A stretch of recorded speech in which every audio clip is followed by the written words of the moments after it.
Hello students, maths की class में आप सभी का स्वागत है। और आज की मैथ्स की क्लास में हम किसके बारे में सीखेंगे? हम सीखेंगे पेरीमीटर के बारे में और एरिया के बारे में। तो सबसे पहले पेरीमीटर और एरिया होता क्या है? गाइस, जो भी मैं लाइन ड्रॉ कर रहा हूँ वो सब आपका पेरीमीटर है, और इस लाइन के अंदर जितना भी पोर्शन होता है जो मैंने आपको ये शेड करके दिखा दिया है वो आपका क्या होता है? एरिया होता है। फॉर एग्जाम्पल, जैसे आपको बगल में कौन सा शेप दिख रहा है? मुझे तो एक रेक्टेंगल दिख रहा है। तो इस रेक्टेंगल में जितनी ग्रीन लाइन आपको ये दिख रही है ये आपका क्या है? ये पेरीमीटर हो गया है। वैसे स्क्वायर के केस में ये जो बाहर से लाइन दिख रही है ये आपका पेरीमीटर हो गया है। और एरिया क्या हो जाएगा इस रेक्टेंगल का? वो रीजन जो इस लाइंस के अंदर है, जो कि ये है। ओके, अभी अगर हम इस रेक्टेंगल की और स्क्वायर की बात करें तो ये जो ये वाली लाइन होती है इसको लेंथ बोलते हैं, और जो ये वाली लाइन होती है इसको ब्रेथ बोलते हैं। ओके, तो एक रेक्टेंगल के लिए एरिया का फॉर्मूला होता है आपका लेंथ इनटू विड्थ या ब्रेथ।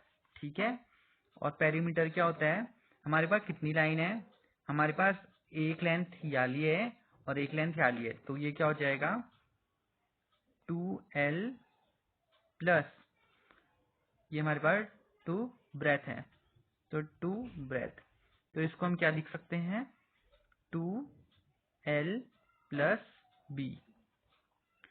सिमिलरली स्क्वायर के केस में स्क्वायर की सारी साइड्स इक्वल होती है, तो अगर हम किसी एक साइड को A बोलते हैं तो ये साइड भी A हो जाएगी, ये साइड भी A हो जाएगी, और ये वाली साइड भी A हो जाएगी। तो इसका एरिया क्या हो जाएगा? एरिया जो होता है आपका साइड्स का मल्टीप्लीकेशन होता है, जैसे ऊपर करा, तो ये हो जाएगा A इंटू A, जो कि कितना हो जाएगा आपका? A स्क्वायर हो जाएगा। सिमिलरली आपका इसका पेरीमीटर कितना हो जाएगा? सारी साइड्स को अगर हम ऐड करेंगे तो ये क्या हो जाएगा? A plus A plus A plus A, तो वो कितना हो जाएगा आपका? वो हो जाएगा 4A। तो अभी तक हमने जो कुछ पढ़ा है उससे रिलेटेड हम एक क्वेश्चन करेंगे। तो चलिए मेरे साथ एक क्वेश्चन करिए। तो क्वेश्चन में क्या दिया है? हमको क्या दिया है? Length and breadth of a rectangular piece of land are 50 metre and 30 metre. तो जो कुछ इन्फॉर्मेशन आपको दी है आप उसको क्या करिए? सबसे पहले ड्रॉ कर दीजिए। तो ये हमने रेक्टेंगुलर क्या कर दिया है? Rectangular piece of land draw कर दिया है। अब हम इसकी मेंशन करेंगे लेंथ ऑफ इट। तो इसकी लेंथ हो गई आपकी 50 और इसकी जो ब्रेथ हो गई वो हो गई आपकी 30। नेक्स्ट क्वेश्चन में क्या दिया है? क्या पहले हम इसका एक एरिया फाइंड करें, उसके बाद क्या दिया है? Cost of land if 1 metre square, ये metre square okay, of land cost इतना, तो इसका एरिया कितना हो जाएगा? तो इसका एरिया क्या हो जाएगा? एरिया इज इक्वल टू, हमने अभी ऊपर पढ़ा था रेक्टेंगुलर के केस में ए एल इंटू बी होता है, तो वो कितना हो जाएगा आपका? 30 इंटू 50, तो ये कितना हो जाएगा? 1500। इसकी यूनिट क्या होगी? यूनिट लिखना हमेशा जरूरी होता है।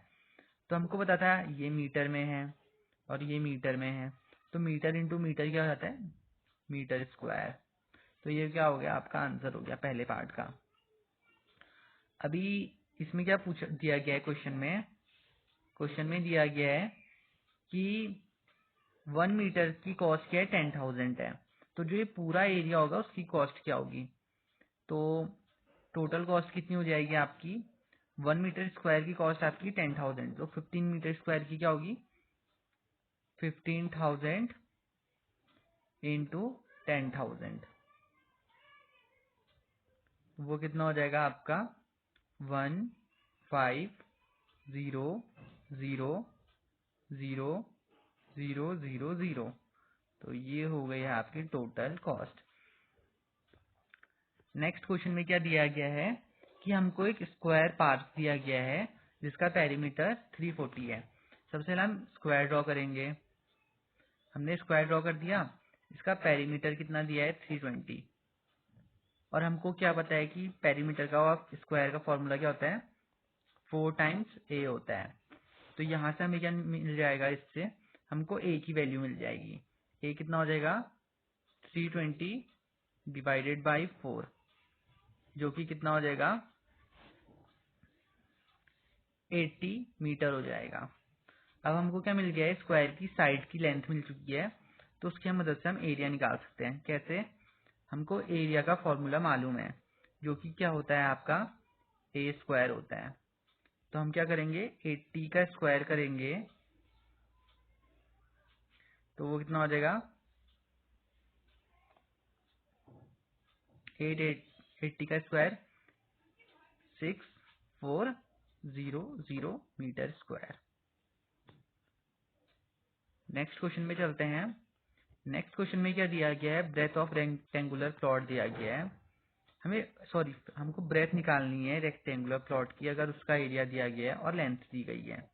उसके बाद हमें पेरीमीटर भी निकालना है। तो ये रहा हमारा रेक्टेंगुलर प्लॉट। ओके, इसका एरिया हमको दिया है 440 मीटर स्क्वायर, लेंथ कितनी दी है, 22 मीटर। हमें क्या पता है, रेक्टेंगुलर प्लॉट के एरिया का फॉर्मूला पता है, जो कि क्या होता है, 440 इज इक्वल टू क्या हो जाएगा, 22 into breadth, L into B होता है, राइट, एल इंटू बी। तो यहाँ से हम क्या देंगे, ब्रेथ निकाल देंगे, जो कि क्या हो जाएगा, 440 डिवाइडेड बाई 22। अभी हम ऊपर नीचे 2 से करेंगे डिवाइड, तो 11 हो जाएगा, ये 220 हो जाएगा। फिर 11 से करेंगे तो ये कितना हो जाएगा, 20 मीटर। तो हमको ब्रेथ मिल चुकी है, यस, हमको ब्रेथ मिल चुकी है 20 metre, breadth equal to 20 metre. Next हमको क्या करना है, पेरीमीटर निकालना है। तो पेरीमीटर रेक्टेंगल के केस में क्या होता है, 2 इंटू एल प्लस ब्रेथ, जो कि कितना हो जाएगा, 2 इंटू 20 प्लस 22, राइट। तो ये कितना हो जाएगा आपका, ये हो जाएगा 2 इंटू 42, 2 इंटू 42, जो कि कितना हो जाएगा, 84 मीटर।